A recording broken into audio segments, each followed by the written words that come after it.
Hi everybody, I am back with the brand growth idea number 14, that is creating a buzz or a waiting list around your new launches. It could be a brand service, it could be a new product, a new app, website, or a simplified version of anything which you are already known for. So to start with an example, in 2013, Mailbox, the email inbox service of iOS devices, was to be launched, and that is when they decided to create a unique virtual waiting list for the same.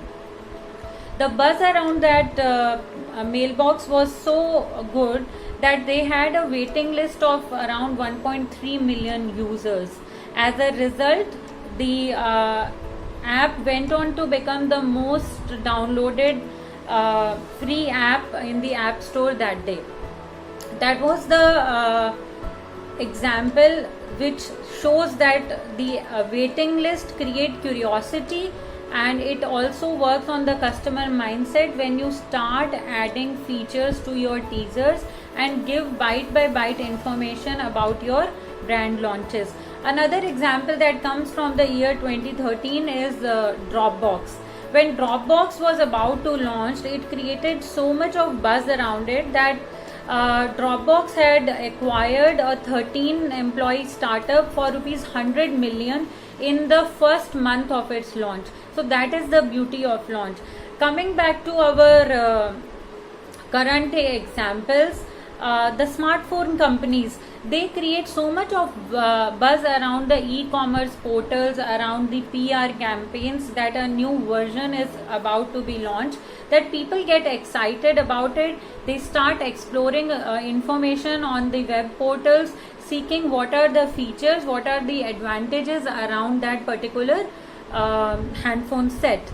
So that is the beauty of buzz. Even in the Hollywood or the Bollywood flicks, if you see, nowadays the trailers are launched almost a year before the actual date of release.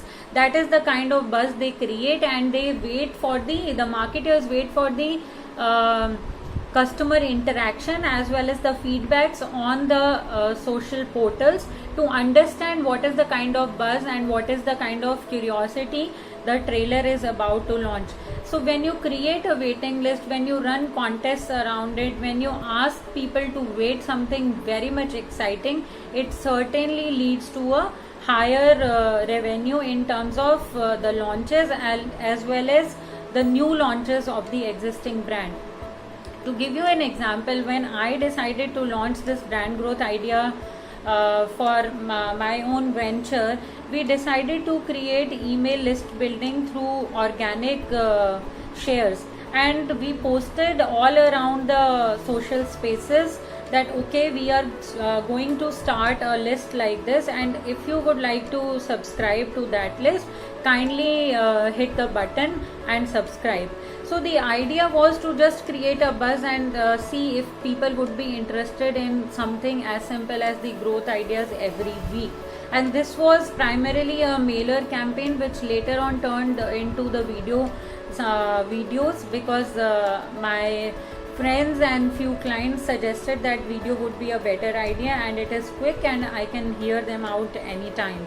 So when we created the buzz organically in 2 days through only Facebook, we had 72 subscribers, and there was no promotion, no buzz around it. Then we started sharing it to different relevant groups about people who are brand enthusiasts as well as the marketers. And then we took it as a paid campaign, and in a week's time we had targeted audiences and around 1700 subscribers additionally to the organic subscribers. So that is the beauty of creating a buzz, when you actually reach out to the audiences and tell them that it is something relevant and is going to benefit their marketing activities, or anything which simplifies their life, as in case of smartphones or the mailbox example.